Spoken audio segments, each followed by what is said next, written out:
Good morning. It's Laura here from Your Last Resort Home Organization and Staging.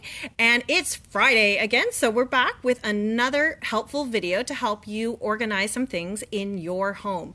And today, what we're going to be talking about is basically paper, sentimental papers, family paperwork, photographs, how we can look at all of that information and store it properly so that it is preserved. I know I have received, my husband received a big box, cardboard box of paper from his father, and we were kind of stuck of what to do. So today we're pulling in the big wigs, and we have Wendy Robichaud here with us, and Wendy is an archivist here at Acadia University. So we are going right to the main experts today about how to store and deal with especially our family paperwork. So again, this is Wendy Robichaud, Acadia University. This is what she told me I was here for. I'm just messing with her. She's really not an expert. I knew why I was here. I know. She knows. And I'm really not an expert. That's it. That's it. Totally. No, well, you know more than the rest of us. So, we're just really excited to have you here today, Wendy. This is kind of fun. I've never done this before. So there we go. So we might start a new trend. Yeah. You might be doing weekly ones from the Acadia University archive. Yeah. So that's where we are here today too. So we're going to just jump right into the topic. And as I said, oftentimes when we have paperwork, that is often the hardest thing to know what to deal with. My mother, for example, has a big Rubbermaid tote under her bed full of family newspaper clippings and obituaries, bulletins from funerals. And we don't know, what do you keep, what do you throw away, and how do you store it so it doesn't deteriorate? So, Wendy, you're not gonna like this answer. You're really not gonna like this answer. This is why we need to know. And this, look, I'm going to tell you first off, is that material has probably not been dated. It probably does not tell us what newspaper it's from. There may be, it's almost like a scrapbook in the sense that there is no contextual information or no citations with it. And so it had relevance at the time that it was all put together and pulled as a piece and put in underneath of the bed. That's great. But now, for a researcher point of view, there is no context left to it. It's all been stripped away and mined, essentially. I was going to say, yeah, because a lot of it is just a newspaper clipping with maybe the date of the obituary on it. But maybe sometimes on the back of it, my grandmother may have written... But not always. Not always. Not always. And therefore, it's essentially useless. There is no, we can have lots of scraps of information about various things, but if a researcher comes behind and tries to cite that in any way, there is no possible way to understand the citation for that. You'd have to search through years and years and years of newspapers. Or you look at the print and you say, well, it looks like it could possibly be from the Halifax Chronicle Herald, but maybe not. It is essentially useless. Okay. So in that case, if you're saying then, Wendy, that it's not helpful, so are you just saying recycle it? Yeah. Yeah. Unfortunately so. There would have been a time and a place for it, and a scrapbook is much the same way, unless you've put it together in some sort of way that has that longevity so that it can be gone through for research purposes. Otherwise, it's just for sentimental purposes. Maybe you like scrapbooking, putting it all together. Wonderful. Same thing with photographs, and I know that you're really interested in photographs. If you're not naming the people in the photographs or giving any context to it, then it's just a photograph of something. It doesn't have any. So in that case, if we're saying there's no context, then it kind of makes it easier for us to release that information. Right, to release it, to let it go, to declutter it. Yeah. If it's not something that we're going to ever be able to use or know what it's for. Absolutely. Yeah. Okay, so I just want to go quickly back to, you mentioned about scrapbooks and putting things, storing family information. So a lot of the times when you're flipping through these books, they're in with sellotape, right? So and you see the tape is kind of yellowed and it's peeling off and it's not so. Obviously, talk about tape and then talk about what we should do. She's laughing here. So, this so is you're a trying to give me situation. a heart attack or at least raise my blood pressure. Yeah. Tape is terrible. I can't even I can't even tell you how terrible it is. It just gives me nightmares. And elastics, all of these things, they give me nightmares. They keep me up at night.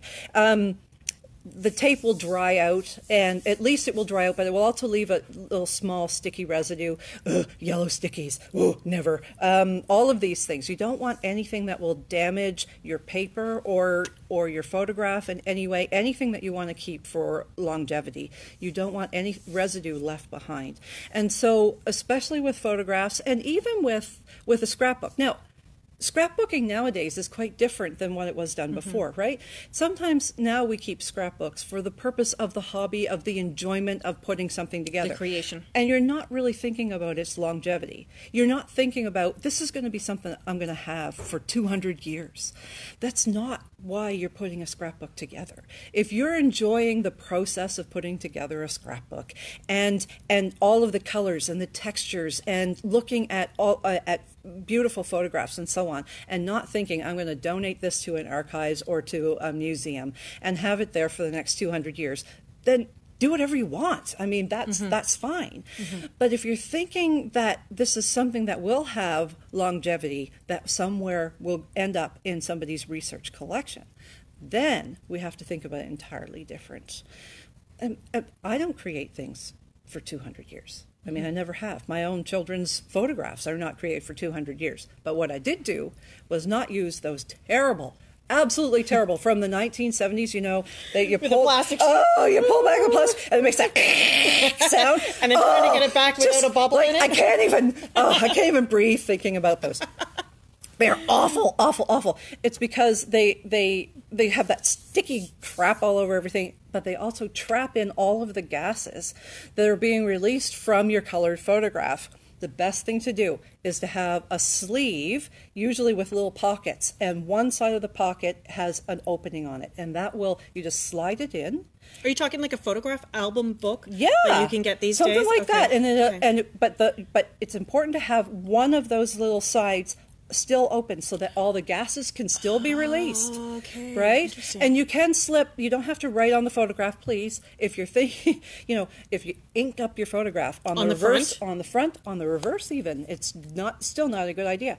You can have something in the photographic sleeve right with it. You have a little textual thing. Say, look, this is Great Aunt Sadie, and next to Great Aunt Sadie is Great Uncle George, and you can slip that right in there into the pocket, right next to it. So, okay, now that's interesting too, because not to write on the back of the photograph if it's something you want to keep for long term. That's right. Yeah, that's interesting. I hadn't heard that before. Now, they do have photographic pencils. They're sort of like a blue pencil, and they're acid neutral. You're trying to Where do you get those? Reduce your acids. We buy them from specialty stores for archival things. I haven't tested to see whether a regular blue pencil is the same as another acid-free blue pencil. I don't know if they're exactly the same.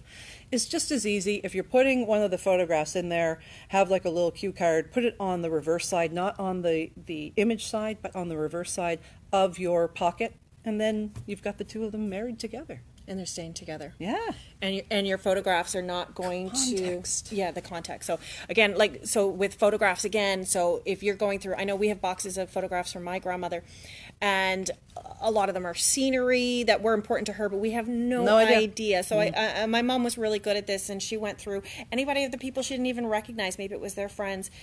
Out they went. Yeah. So, and I don't think you can recycle photographs. So can you? I don't think you can. I think because of the chemicals. So yeah, we'll double check that. But anyway, so don't keep things. What we're saying is don't keep things if there's no context for it, and think about how you want to if you are storing for longevity wise and stuff. So absolutely, and that to me is the easiest thing for you to do. I mean, when it comes into the archives, we'll do something completely different. We often do not keep them in those little sleeves. We're thinking about longevity. That's what our goal is for longevity. That's your job. And we have these acid-free. They are envelopes. You can see it's a very small size. They come in all kinds of different sizes. On the outside is where we'll transfer over the context, or we can clip context onto the outside of it, and then the photograph just slides inside. And this is acid-free, and it's purposefully meant for, small documents could go in something like this as well, but we would put photographs in these, and that's why. And are those available to Joe Public? I have not seen them anywhere other than an archival supply store, and not cheap. Yeah. So it's better to maintain. See, when you work with us, if you're thinking of longevity, work with us in terms of doing the best you can to preserve your own material and to provide that context. That's what we're really interested in. If it doesn't come with any context, then it has no meaning for 100 years from now. There's nothing. It's just a bunch of photographs that have no meaning whatsoever. And how can we possibly help others to understand that research if we don't understand what it is ourselves? Is that context? Yeah, it's gone. Okay. So I want to go back to talking about papers and things again like that too. We talked about so I have, let's say, the bulletin from relatives, obituaries, or these newspaper clippings that do have context, that we do know what it is from.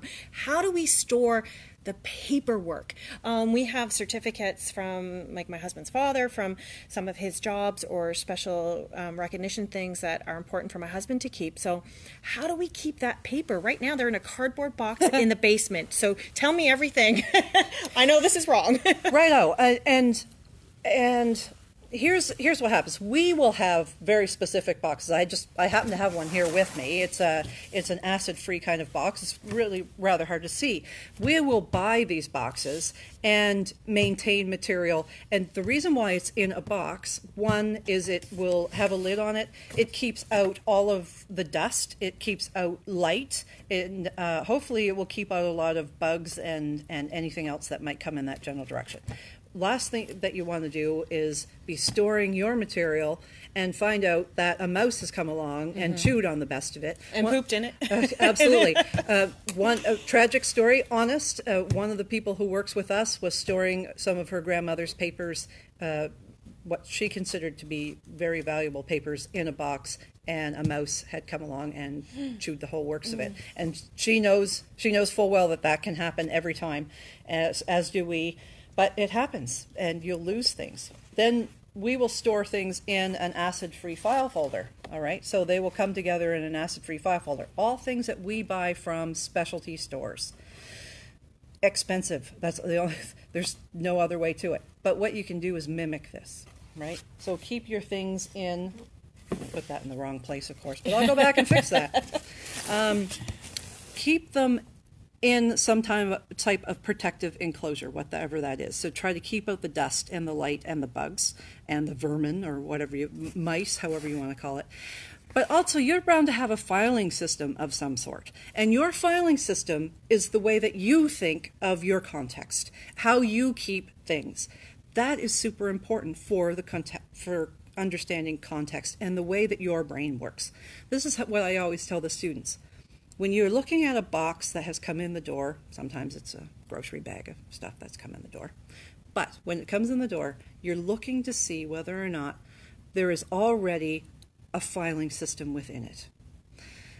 Sometimes Great Aunt Sadie, right? I don't have a Great Aunt Sadie, but I always use her example. She's a great example. Great Aunt Sadie had a filing system. It's there. You just have to look for it. Sometimes... You mean she's organized it in a certain way? She organized it in a certain already. way. That is a clue to the way that she thought, something about the way that her brain was working. And that is also contextual information that you want to try to preserve, if it was there, all right? If it's not there, then we have to, what we call, impose an arrangement. So we'll take and look at the various piles and organize it into something that makes logical sense, that we can tell researchers how it has been organized. But if Great Aunt Sadie already organized it, that's fan-diddly-tastic as far as I'm concerned. And so the box that I just pulled out here a second ago was not organized. It was a heap of stuff. We went all through it. We decided that correspondence should be separated from photographs, should be separated from certificates, should be separated from whatever objects. And then we organized it in a way that made chronological sense or whatever. Now you're saying about certificates. Now, so what I'd say is find a way to protectively enclose those, put them in file folders perhaps, label them in a way that makes sense. Something else that we do. If you have file folders with labels on them, we maintain that labeling system.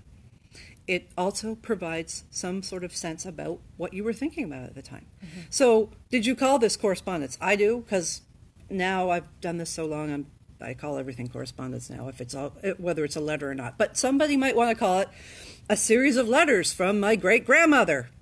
Great. We'll maintain that filing system or those labels, right? If you put them in chronological order, we will keep them that way. So if you work with us, we'll work with you. That's right. Kind of exactly how it goes. To keep the story going. So going back, like, as I said, we have David's stuff. His father's papers were in a cardboard box in the basement, but our basement's damp. So, and you have a cardboard box. Making it worse on the air. I know. It's hard, but this is reality, right? Yeah. So, and with it being cardboard and damp, I know it's absorbing the moisture. And you do have a box here. So I'm just wondering about, so the difference between, what I'm trying to say is the difference between storing something in a cardboard box versus storing it in a Rubbermaid plastic tote that's sealed and enclosed. Yep. And should I be doing it in keeping my paperwork in a box, but yet keeping it upstairs so it's not getting damaged? Go. The optimal for paper would be about 17 degrees and 45% humidity. Now, who of us runs around knowing measuring in your house that there's, yeah, that's right. I certainly don't. My house goes up and down, and I fortunately do not live in a floodplain, but other people do. And so you have to, again, make some choices about what types of things are important to you and what things are not important to you.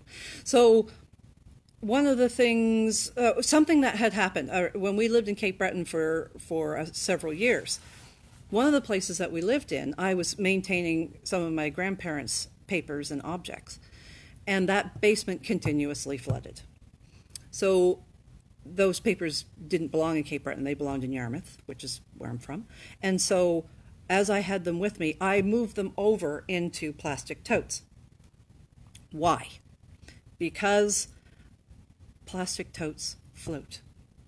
Right? So if the basement gets flooded, be waterproof too. That's right. Should be. So I didn't have access to an attic, so that wasn't an option for me. It was the basement or nothing. So I put them in plastic totes, and should there ever be some kind of an issue, they were going to be protected, at least in some way, from water damage.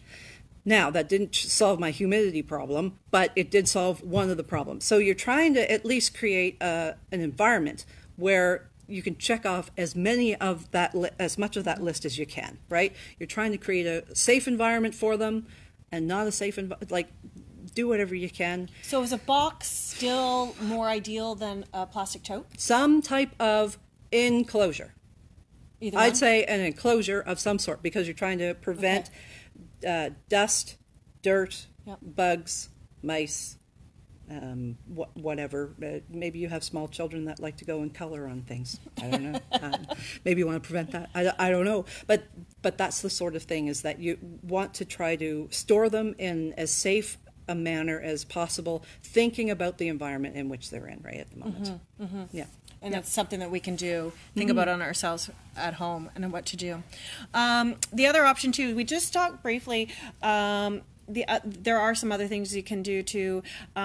I know what my mom's been doing. She's a big genealogist, so she's been scanning a lot of the obituaries and attaching it to her ancestral genealogical program that she uses, and labels them all on the computer, and then getting rid of all labeled, all who they are, and storing them in her genealogical program. I don't think it's Ancestry.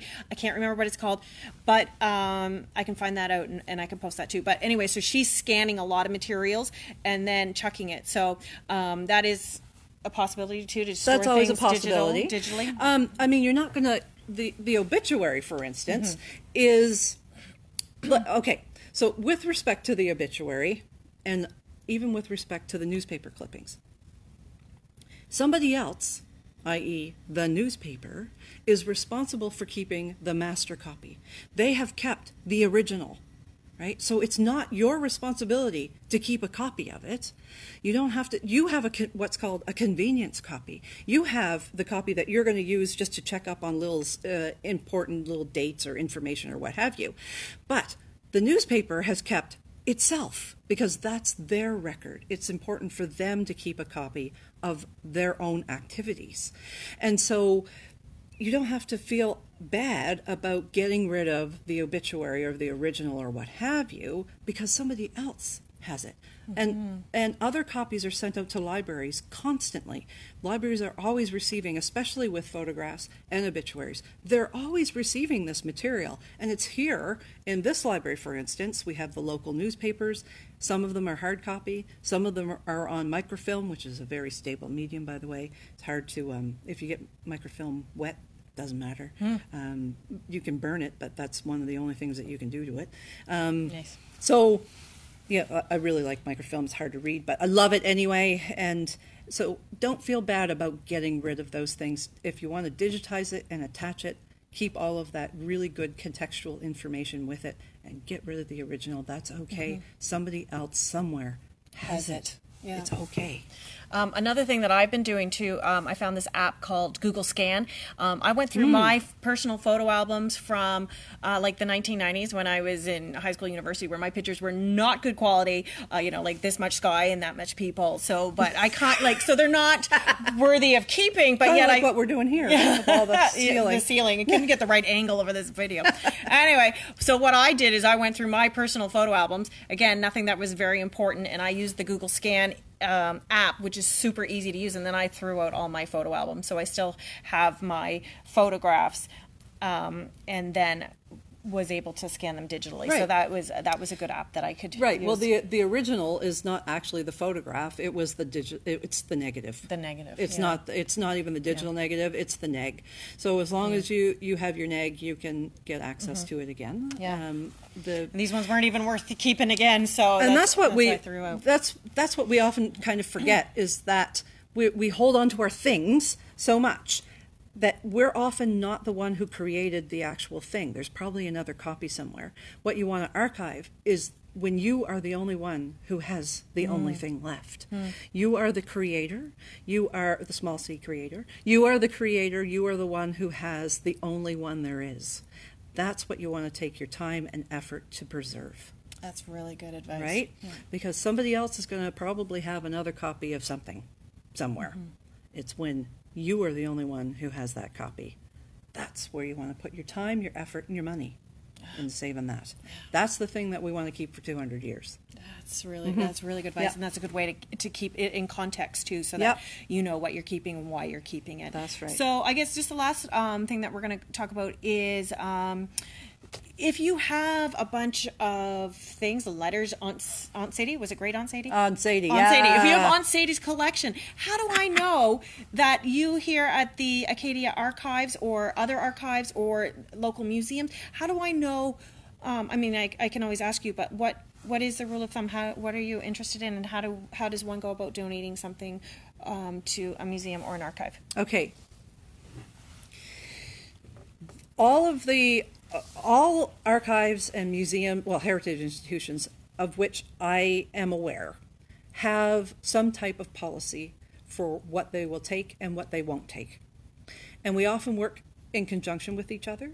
And so if something comes into the archives at Acadia and it doesn't fit our mandate or our mission, I often have a connection to someone somewhere else, and I could either say to you, look, it doesn't fit our mandate, but I really know that Cape Breton would be super excited about this, or Yarmouth would be super excited about this, or Halifax would be super excited about this. We're not a group that doesn't speak to each other, and so we have a bit of a sense of other places. I work very closely with the museum community, with the archival community, even within the libraries. We have a bit of a sense of where things could go. So if you're thinking about donating something to an archives, to a library, to a museum, check to see what their webpage says about their policies for donations, or ask them. just get in touch. I cannot imagine that there wouldn't be someone in that institution who would love to talk with you about what it is that they collect and what it is that they do. I suspect it'd be hard to get them to stop talking about it.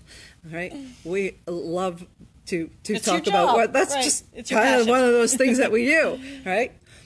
The trick about it is often to find the right person to talk with, and sometimes that's a little more tricky than finding it's just really difficult sometimes to find the right person to talk with. So just be patient, search around, find out who it is you need to speak with, and then get in touch. And you may be directed to someone else. But we all work together. And we honestly, that's not a line. We really do work together and try to save the provinces and the nation's heritage as much as we can. That's great. So don't hesitate to ask. Yeah. Seriously. So Wendy, any last I'm just going to get right on top of you here. Any last parting words or thoughts on organizing your family paperwork or photographs or anything that we haven't touched on? Anything last words of wisdom? I would say, when in doubt, ask. Just ask. It never hurts to just get in touch with me, with someone else. There's lots of institutions who are doing the same type of thing. And find out what it is that you can do to help us all save the heritage that's around us all the time. And you may have that hidden gem that's going to save everybody, right? You just don't know what you might possibly have that's going to light up somebody's day. Absolutely. Incredible stuff. I know. Just as a personal story, my husband is a history prof here at Acadia, and he was doing some research in Wales about the fishing and mining industry. And when we were living in Wales, he found a gentleman and who had an entire archival personal collection. And about the week before we were there, and he was starting his research, one of the family members threw it out. Yeah. So see? Yeah, this is the thing. This is the thing. Somebody, you never know what somebody can use or what might find interesting. So always, as Wendy's saying, is check. So how do we find the Acadia Archives? It's through. What do you have? We do have a specific, but it's just as easy to search for Acadia Archives. Will fill, and we're so easy to find. I've done everything I could to work with our web team to make us as easy as humanly possible to find. And the general public can come in as well to the university. So. Absolutely. We're sitting in our research space. You can see more of the ceiling than you can the research space. But we do have a very large research space here, and you can come in, and there are large tables, and you can come in and use our space. We love to have people here. Yeah. And it's true. I've come in here doing a lot of research on different projects too, and everybody's so extremely helpful. So that's wonderful. Very final question, which I didn't tell you I was going to ask you. The name of our business is Your Last Resort, and it's our attempt to help people make their home into a resort, a peaceful place. So my question to you, I love to ask my guests, is what is something you like to do at home that is your resort or your peaceful activity? What do you use your thing? Haha. My cousin, when you go to her place, she lives on the water, which I wish that if I could put water outside my window, I would do that. But what she does is she always has some kind of peaceful music playing through the house. There's either native flute or there's just something always very calming. And they light candles all the time. And last time I was at her place, I just thought, that I'd like to bring that sort of peacefulness to my house. And I've been attempting to do that. So I'll bring up on YouTube. I'll bring up anything that I like. I tend to like sort of like a Tibetan chanting or something. I listen to that too when I work. Yeah, and light a few candles. Put on a diffuser with lots of moisture. And just a little bit of a peaceful, calming scent, and just sit down with a coloring book or something, and just curl up with a couple of cats, because that's my animal of choice, and I think they chose me. Maybe I'm not really sure, and we just kind of sit there and with a cup of coffee and just Enjoy the And morning. enjoy the peace. Oh, that sounds perfect. Yep. I love it. I have a diffuser I use too, so we get very similar here. Yep. So, Wendy, we can't thank you enough for volunteering to come on here to good stuff. Share your knowledge and help other people to be able to preserve their information too. So that is just fantastic. I know I've learned so much, and I'm going to go home and check my own papers and see what I'm doing and not doing. And but it also gives you a freedom to know from an expert too that it is okay to throw some of your stuff out too. So that's kind of a release too, a mental release too for us. So just wanted to say thank you thank you. This is great. Much. So and just a huge thank you to everybody for tuning in and watching another one of our organizational tip videos. We're going to be on actually not next Friday, but next Thursday, going to be talking to a physiotherapist, and we're going to be talking about clutter and how that can be not good for fall preventions. And we're going to be talking about concussions and how to, if you have a concussion, how you can help deal with the clutter in your house, or how you can help somebody who has a concussion. So we're talking physiotherapy next Thursday, so tune in for that. And in the meantime, if you're going through your house and you need some help getting organized, or maybe helping with your own paperwork in your systems and need somebody to sit down with you, we're happy to come and help you. We give a free consultation, and we can be found at yourlastresort.ca or on Facebook under Your Last Resort as well. And we are happy to come and talk and to share your stories and help you get organized and help preserve our heritage. So thank you so much for tuning in, and we'll see you next week. Bye-bye.